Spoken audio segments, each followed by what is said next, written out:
ఇది పసుపు దంచే రోజు మార్నింగ్ వీడియో. మార్నింగ్ 3:30కి లేచి స్నానం చేసి ఇల్లు తుడుచుకొని ఒత్తుకొని గుమ్మాలకి ముగ్గులైతే పెట్టుకుంటున్నాను. ఏప్రిల్ 8కి మేమైతే పసుపు దంచాము. ఇంట్లో ఈ ఎక్స్ట్రా కబోర్డ్ వరకు పెయింటింగ్ వరకు జరగడం వల్ల ఎంత తుడుచుకొని ఒత్తుకున్నా సరే ఇల్లంతా కూడా చిరాగ్గానే ఉంటుంది. నాతో పాటు అత్తయ్య, పిన్ని, అక్క వాళ్ళందరూ కూడా లేచేశారు. పసుపు దంచడానికి కావాల్సిన పూజ ఐటమ్స్ అన్ని కూడా ఒక దగ్గర పెట్టుకుంటున్నాము. ఇంకిక్కడ ఒక్కొక్కరం ఒక్కొక్క పని అయితే చేస్తున్నాము. ఒక్కరితో ఈ పని అంతా కూడా సాధ్యం కాదు కదా. పసుపు దంచడం అంటే వెళ్ళి చూడడం తప్ప ఎలా చేయాలో నాకైతే తెలియదు. ఇదే ఫస్ట్ టైం.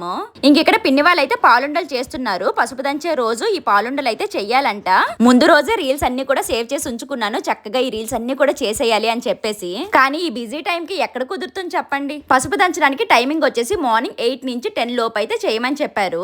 ఎంత త్వరగా లేచినా సరే పనులు అయితే అసలు లాస్ట్ మూమెంట్ వరకు అవుతూనే ఉంటాయి కదా. నెక్స్ట్ వీడియోలో అయితే పెళ్లి కొడుకుని పెళ్లి కూతుర్ని ఇద్దరిని చూపిస్తాను. ఈ వీడియోలో మేము వేసుకున్న డ్రెస్ డీటెయిల్స్ కావాలంటే ఇక్కడ ట్యాగ్ లో ట్యాగ్ చేస్తాను, చెక్ చేయండి. Thank you.